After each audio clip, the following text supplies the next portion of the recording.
Good morning student.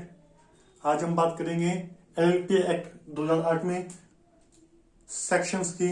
बच्चों की कई आ रही थी कि सर हम सेक्शन कैसे याद करें। बच्चों ने मुझे रिक्वेस्ट भेजी है कि सर आप हमें सेक्शन के बारे में बताइए, तो सजेस्ट करिए हम कि सेक्शन कैसे याद कर सकते हैं। तो मैंने उन्हीं की रिक्वेस्ट पे वीडियो बनाई है। इसमें हमारे सारे सेक्शन कवर हो जाएंगे। जितने भी आपके सेक्शन यहाँ पे कोर्स में एलएलपी एक्ट में सारे सेक्शन कवर हो जाएंगे। ये वीडियो मेरे सी फाउंडेशन वाले बच्चों के लिए भी है और बी कॉम वालों के लिए भी है। सी फाउंडेशन वाले बच्चों, आपके सेक्शन बड़े इंपॉर्टेंट होते हैं लिखने, तो आप लोग ध्यान से देखना। इसमें सारे सेक्शन मैंने कवर कर दिए इस वीडियो में, तो आप लोग स्टेप बाय स्टेप सारे सेक्शन इससे पढ़ लीजिए। ठीक है, मैं आपके बारे में इसके बारे में आपको पता चलूंगा क्या कौन सेक्शन क्या क्या कहता है, किस सेक्शन में क्या लिखा हुआ है, मैं सब आपको वीडियो में बताता चलूंगा। तो आप लोग ध्यान से इस वीडियो को देखेंगे। इस वीडियो का भी स्किप मत करना, और जो मेरे चैनल पे नए सब्सक्राइबर हैं वो इसको सब्सक्राइब कर सकते हैं। नीचे रेड कलर का दिया हुआ है ना, ये आइकन बना हुआ है सब्सक्राइब का, उस पर आप क्लिक कर चैनल सब्सक्राइब कर सकते हैं, जिससे मेरी आने वाली वीडियो आपको मिल जाए। चलिए अब मैं स्टार्ट करता हूँ इस वीडियो को। मेरा नाम सब जानते ही हैं, असिस्टेंट प्रोफेसर मोहम्मद। अब इस वीडियो में हम समझते हैं कौन कौन सेक्शन है। All section of LLP act 2008। Section first, the act में बी कॉल्ड एलएलपी एक्ट 2008। तो ये सेक्शन फर्स्ट क्या कहता है? सेक्शन फर्स्ट कहता है कि द एक्ट में बी कॉल्ड एलएलपी एक्ट, कि हम इस एक्ट को क्या बोलेंगे? एलएलपी एक्ट बोलेंगे। ये कहां बताया गया है? सेक्शन 1 में क्या बताया गया है कि द एक्ट में be called LLP act 2008। Section 2, it extend to all of India, यानी कि सेक्शन 2 में बताया गया है कि ये एक्सटेंड होता है होल ऑफ इंडिया, ये पूरी इंडिया पे लागू होता है। ये अप्लाई कहां होता है? पूरी इंडिया में, होल ऑफ इंडिया। सेक्शन 2 में क्या बताया गया है कि लागू होता है पूरी इंडिया में। Section 2 subsection 1 clause N. Section 2 subsection 1 clause N, LLP means a partnership firm and register under this act. LLP क्या होती है? एलएलपी एक पार्टनरशिप फर्म होती है जो रजिस्टर होती है एलएलपी एक्ट के अंदर। दिस एक्ट का मतलब क्या है? यानी कि एलएलपी एक्ट कहां रजिस्टर होती है? एलएलपी एक्ट के अंदर, एलएलपी एक्ट 2008। तो सेक्शन 2 सबसेक्शन 1 क्लोज एन में क्या बताया गया है कि जो ये एलएलपी है रजिस्टर होती है, ये एक पार्टनरशिप फर्म है, वो रजिस्टर होती है एलएलपी एक्ट 2008 के अंदर। Section 2 subsection 1 clause A, LLP agreement means any written agreement between the partners of LLP। Section 2 subsection 1 clause A क्या कहता है कि जो LLP एग्रीमेंट है, इसका मतलब होता है ये एक रिटन एग्रीमेंट है between the partner of LLP। जो LLP के पार्टनर है उनके बीच में, एज बिटवीन LLP और LLP और पार्टनर के बीच में, and it's partner which determine the mutual right and duty of the party. और जो पार्टनर के म्यूचुअल राइट है और जो ड्यूटी है वो सब डिफाइन किया गया है सेक्शन 2 सबसेक्शन 1 क्लोज ए में। Section 3 contain 3 point. सेक्शन 3 में हमें 3 पॉइंट बताए गए, 3 बातें बताई गई। कौन कौन सी हैं? फर्स्ट है बॉडी कॉर्पोरेट। अब उसका सेक्शन है 3 subsection 1, 3 subsection 2, 3 subsection C.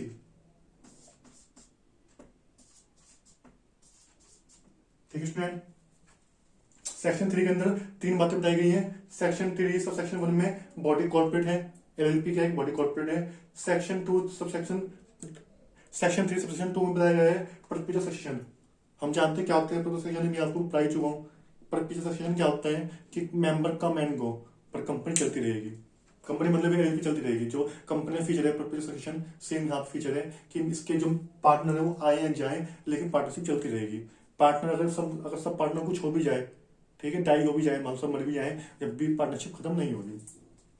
Section 3 subsection C, change in partner not to effect the right or liability of LLP. अगर पार्टनर चेंज भी होते हैं तो जो इफेक्ट है उनके अधिकार, राइट और लायबिलिटी यानी कि जो ड्यूटी एलएलपी की, वो चेंज नहीं होगी। चेंज इन द पार्टनर, अगर पार्टनर चेंज हो जाए तो not to effect the right or liability of the LLP, तो ये चेंज नहीं होगी। अभी इसके बाद मैं आपको और सेक्शन लिखाता हूँ, इतने आप इसको नोट करिए।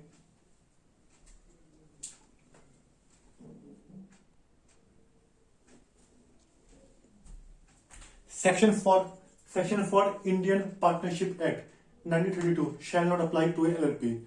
सेक्शन 4 कहता है कि जो आपकी इंडियन पार्टनरशिप एक्ट 1932 है वो एलएलपी पर अप्लाई नहीं होता है। एलएलपी अलग है, पार्टनरशिप अलग होती है। आप लोग देखना, पार्टनरशिप एलएलपी में बहुत सारे डिफरेंस होते हैं, ऐसी कंपनी और एलएलपी में डिफरेंस होते हैं बहुत सारे। तो Indian partnership act 1932 shall not apply to LLP. तो एलएलपी में अप्लाई क्या नहीं होगी, पार्टनरशिप अप्लाई नहीं होती है। Section 5, any individual or body corporate may be a partner in LLP. कोई भी इंडिविजुअल और कोई बॉडी कॉर्पोरेटेड यानी कोई संस्था, ठीक है, वो पार्टनर बन सकती है एलएलपी में, may be partner in LLP. एक सेक्शन 5 कहता है। सेक्शन 6 कहता है मिनिमम नंबर ऑफ पार्टनर, कि मिनिमम नंबर ऑफ पार्टनर कितने होंगे। वैसे तुम जानते हैं 2 तो होते ही मिनिमम। कितने चाहिए एलएलपी में मेंबर, मिनिमम मेंबर कितने होते हैं एलएलपी में, 2 होते हैं ना, हाँ, तो 2 चाहिए हम लोगों को। तो minimum number of member of partner, ये कहता है section 6। Section 7, designated partner. Designated partner कौन होते हैं, उनकी ड्यूटी क्या है, ये सब चीजें कहाँ डिफाइंड है, सेक्शन 7 में। 2 चाहिए हमको मिनिमम डेजिग्नेटेड पार्टनर, उसमें से एक हमारा क्या होना चाहिए, इंडियन, ठीक है, एटलीस्ट 1 तो इंडियन होना चाहिए डेजिग्नेटेड पार्टनर। डेजिग्नेटेड पार्टनर की बहुत सारी ड्यूटी होती है। एक तरह से जैसे कंपनी में मैनेजिंग डायरेक्टर होता है, सेम वही काम किसका होता है, डेजिग्नेटेड पार्टनर का। सारी रिस्पॉन्सिबिलिटी किसके ऊपर होती है, डेजिग्नेटेड पार्टनर के ऊपर। सेक्शन 8 से 10 तक आपके कोर्स में नहीं है। सेक्शन 8, 9, 10 आपके कोर्स में नहीं है। सेक्शन 11 की बात करते हैं, इनकॉर्पोरेशन डॉक्यूमेंट। अब जो डॉक्यूमेंट इनकॉर्पोरेशन के लिए चाहिए वो डॉक्यूमेंट्स में आएंगे, कौन कौन से डॉक्यूमेंट चाहिए, ठीक है, डेजिग्नेटेड पार्टनर का नेम, एड्रेस, सब चीजें जो इनमें पड़ी है, ये सब चीजें आती हैं इसमें। Section 12, incorporation bye registration. जो इनकॉर्पोरेशन होता है रजिस्ट्रेशन के द्वारा, वो सेक्शन 12 बताता है। Section 13, register office of LLP and change देयरिंग। अगर आप रजिस्टर ऑफिस चेंज करना चाहते हो एलएलपी का, रजिस्टर ऑफिस में शिफ्ट करना चाहते हो कहीं और, आपको चेंज करना है रजिस्टर ऑफिस एलएलपी का, तो वो बताता है section 13। Section 14, effect of registration. अब रजिस्ट्रेशन के क्या क्या इफेक्ट आएंगे, सेक्शन 14 डिफाइन करता है कि रजिस्ट्रेशन से आपके जो जो इफेक्ट आए हैं। सेक्शन 15 डिफाइन करता है नेम, आप क्या नाम रखोगे, आपके एलएलपी का क्या नाम होगा। सेक्शन 16 कहता है रिजर्वेशन ऑफ नेम, जो आपने नाम रिजर्व किया है वो बताता है सेक्शन 16। आप इसको नोट करिए, इसके बाद हम आगे सेक्शन की बात करते हैं।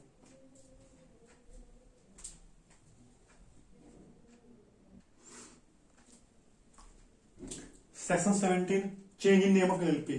सेक्शन 17 डिफाइन करता है change in name of LLP. आप एलएलपी का नेम चेंज करना चाहते हैं तो आपको सेक्शन 17 फॉलो करना पड़ेगा। सेक्शन 22, सेक्शन 18, 19, 21 यहाँ पे कोर्स में नहीं है। Section 22, eligibility to be partner, मतलब पार्टनर कौन बन सकता है, उसकी योग्यता क्या होगी, एलिजिबिलिटी क्या होगी, who become the partner. LLP में पार्टनर कौन हो सकता है, हमने देखा था इंसॉल्वेंट पर्सन, ठीक है, अनसाउंड माइंड, ठीक है, ये लोग क्या नहीं सकते, ये लोग पार्टनर नहीं बन सकते। माइनर, ये सब चीज हमने देखा था ना कि ये लोग पार्टनर नहीं बन सकते हैं, तो वही है एलिजिबिलिटी ऑफ पार्टनर कि पार्टनर कौन बन सकता है। Section 23, relationship of partner. Section 23 define करते हैं कि पार्टनर की रिलेशनशिप कैसी होगी। 24, सिलेक्शन ऑफ पार्टनरशिप इंटरेस्ट। अगर वो पार्टनर सीज करता है, मतलब जाना चाहता है या कुछ भी होता है या निकाला जाता है, तो उससे उसका क्या फर्क पड़ेगा, सेक्शन 24 डिफाइन करता है। Section 25, registration of change in partner. Registration of change in partners, अगर पार्टनर चेंज होता है तो रजिस्ट्रेशन पर क्या इफेक्ट पड़ेगा। Section 26, partner as agent. Partner as agent, अब देखिए यहाँ पार्टनर एज एजेंट का कंसेप्ट फॉलो नहीं होता। अगर किसी पार्टनर ने कुछ काम किया है तो उसके ब्याह पर दूसरा पार्टनर लायबल नहीं होगा। मान लो 4 पार्टनर है, ए बी एंड सी। सी ने कुछ काम किया, ठीक है, सी ने कुछ एक्ट किया है या कुछ भी, मतलब कुछ भी कॉन्टेक्ट किया है, तो उस केस में ए, बी और डी बाउंड नहीं होंगे, क्योंकि यहाँ पे म्यूचुअलिटी का कंसेप्ट फॉलो नहीं होता है। लेकिन हाँ, जो एलएलपी है वो बाउंड होगी। पार्टनर बाउंड नहीं होंगे, जो रिमेनिंग पार्टनर बाउंड नहीं होंगे, ठीक है, लेकिन एलएलपी बाउंड होगी। किसी पार्टनर के एक्ट से एलएलपी बाउंड होगी, लेकिन पार्टनर बाउंड नहीं होंगे। और यहाँ पे हम जानते हैं पार्टनर अलग है और एलएलपी अलग है, सेपरेट एंटिटी कंसेप्ट है, तो इसलिए पार्टनर बाउंड नहीं होंगे, एलएलपी बाउंड होगी। अगर कोई पार्टनर ने ऐसा कुछ एक्ट किया है, ठीक है, तो यहाँ पे जो एजेंट होता है पार्टनर खाली एलएलपी एजेंट बन सकता है, ना कि अदर पार्टनर्स का। Section 27, extent of liability of LLP.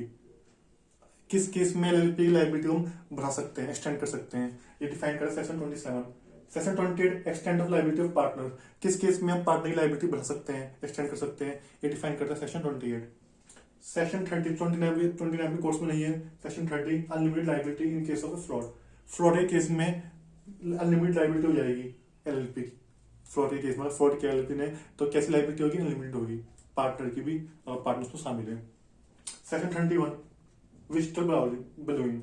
देखो ये क्या होता है, विजिटर बिलोइंग मान होता है सिटी बयाना, यानी कि such partner or employee of a LLP provides useful information during the investigation being convict under this act. देखिए अगर कोई पार्टनर या एम्प्लॉय, ठीक है, जो इन्वेस्टिगेशन ऑफिसर को जब इन्वेस्टिगेशन होता है एलएलपी का, उसको कोई यूजफुल इन्फॉर्मेशन देता है कि भाई एलएलपी में ये काम गलत हो रहा है या ये हो रहा है, ठीक है, कोई भी पार्टनर हो सकता है या वो एम्प्लॉय हो सकता है उस एलएलपी का, और वो इन्वेस्टिगेशन के टाइम पे कुछ भी इन्फॉर्मेशन दे रहा है जो यूजफुल है इन्फॉर्मेशन, ठीक है, उस केस में क्या होगा, जो वो बंदा है जो इन्फॉर्मेशन दे रहा है, चाहे वो पार्टनर या एम्प्लॉय है, वो कॉन्विक्ट माना जाएगा, वो निर्दोष माना जाएगा जो इन्फॉर्मेशन दे रहा है इस एक्ट के अंदर। उसको हम क्या मानेंगे, निर्दोष, कि ये शामिल नहीं है, तब उसने इन्फॉर्मेशन दी है तो शामिल नहीं है।